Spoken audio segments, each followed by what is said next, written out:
আসসালামু আলাইকুম। আজকে আমরা যাচ্ছি দাওয়াত খেতে। দাওয়াতটা হচ্ছে বিয়ের। তাদের রেডি করানোর পর আমি যখন রেডি হতে যাই তখন তারা আর অপেক্ষা করতে চায় না। বিশেষ করে ওয়াসিন এরকম করে, ও একেবারে বিরক্ত করে ফেলে আমাকে। দেখবেন বাচ্চারা যখন বিরক্ত করে তখন কোনো কাজ করেই কিন্তু আগানো যায় না, বরঞ্চ আরও পিছিয়ে যায়। বিয়ে বাড়িটাকে খুব সুন্দরভাবে সাজিয়েছে। এরকম সাজানো না হলে বিয়ে বাড়ি কিন্তু মনে হয় না।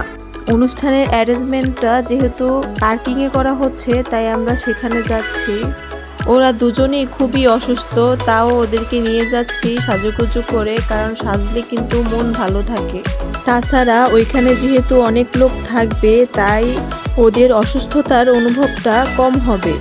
সব টেবিল বুকিং হয়ে যাওয়াতে আমরা এখানে বসে ওয়েট করতেছি আর আশেপাশের পরিবেশটাকে ক্যামেরা বন্দি করতেছি। এর মধ্যেই দেখি আমাদের পাকা বুড়ি হাজির।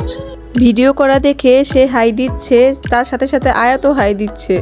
তারপর বললাম যে তোমরা তিনজন এক জায়গায় দাঁড়াও, তোমাদের একটু সুন্দর করে ভিডিও করে দেই। তাদের মুড দেখে বোঝা যাচ্ছে যে তারা খুবই বড়।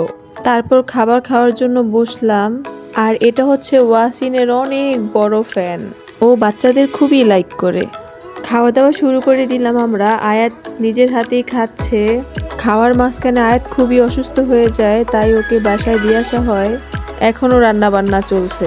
যাদের বিয়ে খেতে আসছে তাদেরকে যদি ভিডিও করা না হয় তাহলে কেমন দেখা যায় না।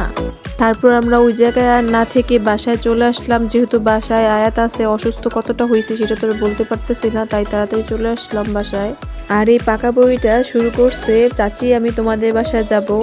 পাকা বইটাকে বলা হচ্ছে যে তোমার ড্রেস চেঞ্জ করে দিই, তারপর তুমি যাও তোমার চাচির বাসায়, কিন্তু সে মানতেছে না, সে চলেই আসলো আমাদের সাথে। আসলে কি, বাচ্চারা যে ভালোবাসবে তার কাছেই যাবে, সেটা আপন হোক বা পর হোক। আল্লাহ হাফেজ।